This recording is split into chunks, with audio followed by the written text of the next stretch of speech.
శ్రద్ధ ఒకటే కామన్ అంతే. మిగతా పార్ట్స్ అంటే పార్ట్స్ నా లోపల నా తమగుణ పర్సంటేజ్, రజోగుణ పర్సంటేజ్, సాత్విగుణ పర్సంటేజ్లు అన్ని నీ లోపల పర్సంటేజ్ వేరు ఉండొచ్చు, కానీ దట్స్ ఓకే. పర్సంటేజ్ వేరున్నా ఏం పర్వాలేదు. నా తమో గుణం ఎక్కువ కదా, అంటే ఎక్కువ మత్తుగా ఉండేది కదా, అది నాకు అడ్వాంటేజ్ అయింది, ఒప్పుకుంటాను. ఓకే, కానీ నీకు ఆ పర్సంటేజ్ వేరియేషన్ ఉండొచ్చు, కానీ ఏది వేరియేషన్ శ్రద్ధగా చేయడం ఇంపార్టెంట్. నేను కూర్చుంటే అదే పరంగా మత్తుగా డీప్లోకి వెళ్ళిపోతాను, చాలాసేపు తెలియకుండా వెళ్ళిపోయామని అలా. అది గుణం, అది కూడా అది అలా ఉన్నప్పుడు యూజ్ చేసుకోవాలి. రజోగుణం ఉన్నప్పుడు ఏంటి, ఎనర్జీ యోగా చేయాలి. కూర్చుని మనం థాట్లెస్ స్టేజ్లో డీప్లో వెళ్ళిపోతున్నాం అంటే అది ఫస్ట్ ప్రయారిటీ దానికి ఇచ్చేయాలి కదా.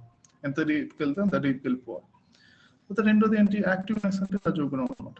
రజోగుణం ఉన్నప్పుడు అప్పుడు ఏంటి 1 minute energy yoga, 1 minute meditation. 1 minute 2 minutes కుదురుతుంది, మంచిగా అనిపిస్తుంది. తర్వాత ఎక్కువసేపు కూర్చుంటే ఆలోచనలు వచ్చినట్టు అనిపిస్తుంది. అందుకే ఎంతవరకు ఆలోచనలు మనకు, అందుకే ఎనర్జీ యోగా కనిపెట్టాను తర్వాత చాలా రీసెర్చ్ తర్వాత.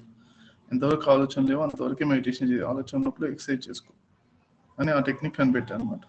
ఓకే, ఆలోచన లేకున్నప్పుడు హ్యాపీగా కూర్చో, ఎంత వీలైతే అంతసేపు కూర్చో. ఎంతసేపు ఆలోచన లేవు అంటే అంతసేపు కూర్చో. ఆలోచన వస్తే నేను వర్క్ చేస్తూనే ఉండాలి, ఎక్సర్సైజ్ ఏదో పనులు చేస్తూ ఉండాలి. చేసి మళ్ళీ 1 minute చేయాలి, 1 minute కూర్చోవాలి మళ్ళీ.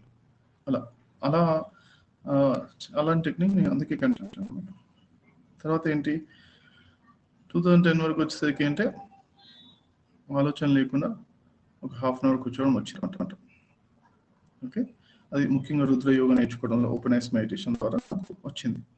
వచ్చినప్పుడు ఏమైంది అంటే, అప్పుడు నాకు ఫస్ట్ టైం ఆలోచన లేకుండా ఉంటే ఎంతో శక్తి వస్తూ ఉంటుంది, మన శరీరంలో కనకనం ఎంతో రీఛార్జ్ అవుతూ ఉంటుంది. ఆ టైంలో మన అవేర్నెస్లో ఉంటే ఎంత బాగుంటుందో.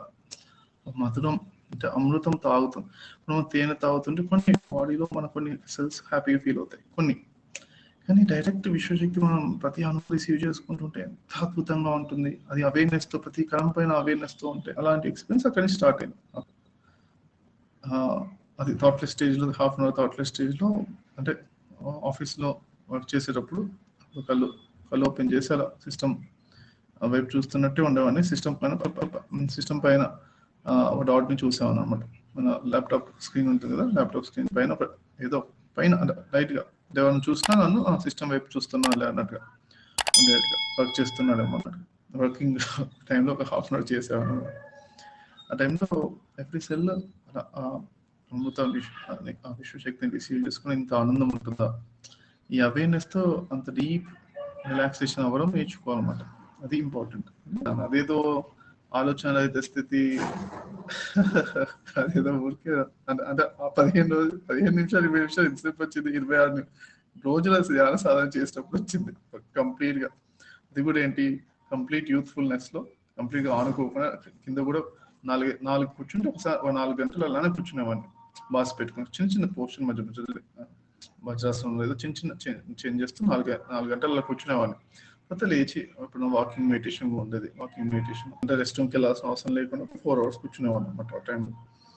అలా అంత సాధనకి టైం ఇవ్వడం అనేది చేస్తుంటే వచ్చిందనమాట. ఒక 2 times. తర్వాత నుంచి ఇంకా బాగా గ్రిప్ వచ్చేసింది, ఆలోచన లేకుండా ఉండడం సహజం అయిపోయింది, సహజ స్థితి అయిపోయింది. ఎందుకంటే అది ఎన్లైటన్మెంట్ అనేది స్థిరం అయిపోతూ వచ్చింది అనమాట.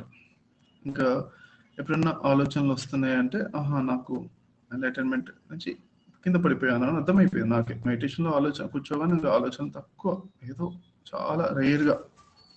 ఎందుకంటే అది కూడా నేనే 100% ఆలోచనలో లేకుండా ఉండాలి అనుకుంటాం కన్నా కూడా అప్పుడప్పుడు ఇంపార్టెంట్ నేను గుర్తుకు రావాలి కదా అనేసి 90% ఆలోచన రహిత స్థితిలో 10% రానివని అలౌ చేస్తాను నేనే. అప్పుడు కొంచెం సంసారంలో ఉంటున్నాను, మనం కంప్లీట్గా సన్యాసంలో హిమాలయాలో ఉంటే 100% పెట్టుకోవచ్చు, కానీ ఇక్కడైతే 90% థాట్లెస్ స్టేజ్, 10% ఆలోచన వచ్చినా పర్వాలేదు అని అలా వదిలేసినప్పుడే, అలా ఉన్నప్పుడే రిలాక్స్గా ఉంటున్నాను. ప్లస్ ఏమైనా వచ్చినా ఇంపార్టెంట్ విషయాలు ఏమైనా వచ్చినా వస్తాయి. మళ్ళీ అన్ఇంపార్టెంట్ రిపీట్ అవుతున్నాయి అంటే రిపీట్ కావు, అది కాదు అనమాట. ముఖ్యంగా అన్ఇంపార్టెంట్ రిపీట్ కావు అనమాట. అంటే రిపీట్ అవుతున్నాయి అంటే అది మళ్ళీ మనము చెప్తే ఆగిపోతుంది అనమాట. ఇది వచ్చేసిన అది అవసరం లేదు, దీని నుంచి అవసరం ఆలోచించొద్దు అంటే ఆగిపోవాలి. మళ్ళీ ఆగిపోకుండా మళ్ళీ రిపీట్ అవుతుందంటే అప్పుడు మనసు ఇన్ఫ్లుయెన్స్ అవుతుంది అనమాట. క్లారిటీగా అనవసరపు థాట్స్ లేకుండా ఉండడమే ఎంలైటన్మెంట్. అయితే అది ఎంతో సాధన ద్వారా మరి వచ్చింది. అది ఎన్నో సంవత్సరాల గుడాకి సాధన, ఎన్నో ధ్యాన, మరి వేలాది గంటల ధ్యాన సాధన ద్వారా వస్తుంది.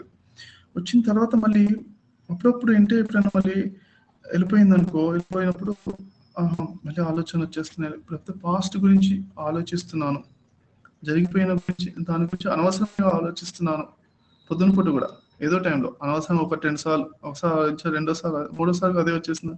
అదే అవసరం లేదు ఎందుకు ఎన్లైటెన్మెంట్ స్టేట్ కింద పడిపోయింది, యోగ భ్రష్టత్వం అయిపోయాయి అనమాట అనేసి అర్థం చేసుకుని మళ్ళీ అనేసి మళ్ళీ మంచి శ్రద్ధగా మళ్ళీ ఒక 2-3 రోజులు డైలీ 3 గంటలు ఆనుకోకుండా కింద కూర్చొని చేస్తే వెంటనే 2-3 days మళ్ళీ సెట్ అయిపోయింది. మళ్ళీ ఎన్లైటెన్మెంట్ స్టేట్ కి, ఆలోచన తక్కువ స్థితికి చేశాను అనమాట. అలా మధ్యలో ఆ యోగ భ్రష్టత్వం కూడా అప్పుడప్పుడు 100 సార్లు అనుకోవచ్చు, 100 సార్లు ఎక్స్పీరియన్స్ చేస్తుంటాను. వచ్చి మళ్ళీ అది కూడా స్థిరమైపోయింది, ఇంకా స్థిరమైపోవడం స్టార్ట్ అయింది. అయితే స్థిరమైపోయిన తర్వాత ఇంకా యోగ భ్రష్టత్వం అనేది ఇంకా చాలా రేర్గా, అది రాకుండా ఉండిపోయిన తర్వాత అంటే ఎప్పుడు ఆలోచన అయితే కూర్చోగానే ఇంకా ధ్యానం చక్కగా ఆలోచన భలే అస్సలు రాకుండా హ్యాపీగా భలే ఉంది ధ్యానం అన్నట్టు అటువంటి స్థితి వచ్చేసింది.